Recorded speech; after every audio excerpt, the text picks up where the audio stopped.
Hey guys, what's going on? Today I am going to talk about the Senville LETO Mini Split and Heat Pump. In this video I will discuss what you should consider when buying a mini split unit, and I will also share my experience and thoughts on it.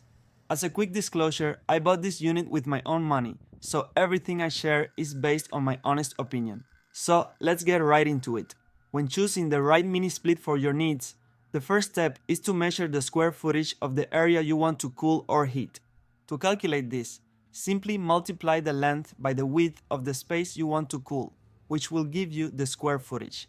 From there, you can determine the number of BTUs needed to cool your room effectively. Here's a quick reference guide for all the available options. In my case, I wanted to cool down my garage, which is 400 square feet. Based on the size, I could have gone with the 9000 BTU unit, but I decided to go with the 12,000 BTU version instead. Garages usually have less insulation than regular rooms and can heat up really fast, especially in the summer. So I went with the 12,000 BTU to make sure it cools down quicker and stays comfortable even on those super hot days. The key difference between these models is that Senville offers 9000 BTU and 12,000 BTU mini splits in both 110 volt and 220 volt options. However, larger units such as the 18,000 BTU and above are only available in 220 volts. This is because larger units require more power, and 220 volts systems handle the demand more efficiently and safely by drawing less current. When you receive the unit, regardless of the size, it will arrive in 3 different boxes. All units come with the same accessories, except the indoor and outdoor units, which will vary in size depending on the model you choose. In the first box, you'll find the indoor unit. Inside, you'll also find the remote control, a USB adapter to connect the unit to Alexa, a small filter, screws, and various installation parts. It also includes an installation manual and a user manual for the unit, along with the warranty documentation. I strongly recommend hiring a certified professional to install the unit. If you install it yourself, you won't be able to claim the warranty. The next box contains the outdoor unit of the AC. Inside, you'll find the warranty specific to this part. It also includes rubber pads designed to lift the unit off the ground, helping to minimize vibrations and protect it from direct contact with the surface. Additionally, there's a drainage hose included. The last box contains the cables and connections needed for the installation. Here, you'll find the drainage hose for the indoor unit, along with a cable that connects the indoor unit to the outdoor unit. It also includes the tubing that carries both the low and high pressure refrigerant between the units. The tubing provided is 16 feet long, but you can shorten it to as little as 10 feet if needed for your setup. However, if you require a longer tube for installation, keep in mind that if it's over 25 feet, you'll need to add more refrigerant to compensate for the extra distance. Also included in the box are 2 rolls of insulating tape, which are used to wrap and protect the refrigerant lines. There's also a plastic piece designed to cover the hole you create in the wall for the connections, ensuring a clean and professional finish. Finally, there is a putty sealant to close off the hole and prevent moisture or air from entering through the opening. So now let me show you how it looks after the installation. Here it is, and I really like how it turned out. It looks really clean and neat. For the indoor unit, I had to install it in the only available space, which was above these windows.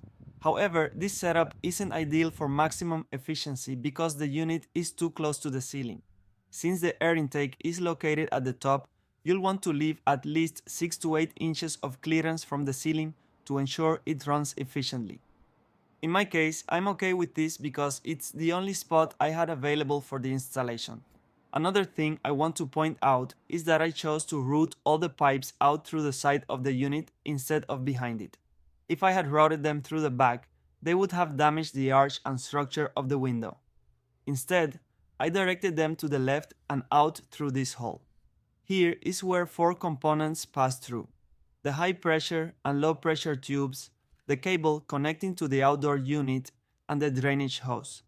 An important detail is that I made sure to give both the drainage hose and the section of tubing running from the unit to the hole a slight downward slope to prevent water from accumulating. Finally, I covered everything with this protective cover, which I got separately. It not only keeps the installation tidy, but also adds a sleek, professional finish. For the outdoor unit, here's how it looks. All the connections come through that hole and go directly to the unit. As with the indoor installation, I made sure to cover everything neatly for a clean finish. This unit comes preloaded with the refrigerant, so you don't have to worry about adding it during installation unless the tubing exceeds 25 feet. This makes the setup process much easier and faster, especially for professionals. For the outdoor unit, I chose to place it on a base. You can either set it up this way or use a mounting bracket to attach it to the wall. The choice depends entirely on your needs.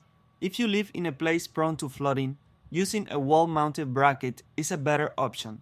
On the other hand, if you choose to go with the floor base, just make sure it is high enough off the ground. For the electrical installation, the correct way to do it is to connect the unit to a disconnect box, which is this piece. The purpose of the disconnect box is to act as a safety measure, allowing you to quickly and easily shut off power to the unit for maintenance or in case of an emergency. From the disconnect box, the connection runs to your switch panel, where it is wired directly to its own dedicated breaker. So now that we've gone over the installation, let's move on to my thoughts about the Senville Mini Split. The first thing I want to talk about is energy consumption. When evaluating how well an AC performs, you need to consider the cooling and heating efficiency. This is usually shown on a label like this one, which provides key efficiency ratings. For this unit, the energy efficiency is rated at 20.8 SEER2. Now, SEER2 stands for Seasonal Energy Efficiency Ratio 2, and it basically measures how efficiently the unit runs over an entire cooling season. The higher the number, the less electricity it uses to cool or heat your space. For this unit, the SEER2 is excellent compared to other units of the same size. Most standard 12,000 BTU mini splits have a SEER2 rating between 16 and 18, so this one is significantly more efficient. Not all versions of the Senville mini splits have the same energy efficiency, even though they're from the same brand. Generally, the larger the air conditioner, the less energy efficient it becomes. For example, the 18,000 BTU model has an energy efficiency rating of SEER2 19, while the 24,000 BTU model drops slightly to SEER2 18. This happens because larger units require more power to cool or heat bigger spaces, and as the capacity increases, it becomes harder to maintain the same level of efficiency. It is something to keep in mind when choosing the right size for your space. This unit also provides heating with an efficiency of 8.7 HSPF2, meaning it delivers warmth effectively while using energy efficiently. Compared to most mini splits, which typically range between 7 and 10, this unit sits comfortably on the higher end, offering a good balance of performance and energy savings. Another thing to highlight is the noise level. At its lowest speed, the indoor unit operates at just 26 decibels, which is incredibly quiet. You wouldn't even notice it is on, based on sound alone. Another great feature is that you can control the unit through the Amazon Alexa app, which makes managing it incredibly convenient. Using the app or Alexa, you can adjust the temperature, switch between cooling and heating, change fan speeds, set timers, or even turn the unit on or off, all without needing to touch the remote. Speaking of the remote, it's also very easy and straightforward to use, giving you multiple options to control the unit based on your preference.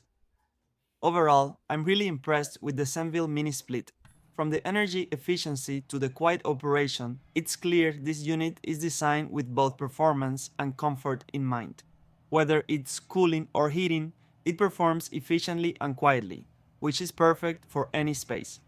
I will leave the links in the description for the mini split and all the tools I used for the installation.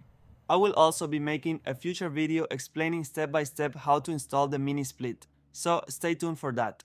Thank you for watching and don't forget to like and subscribe.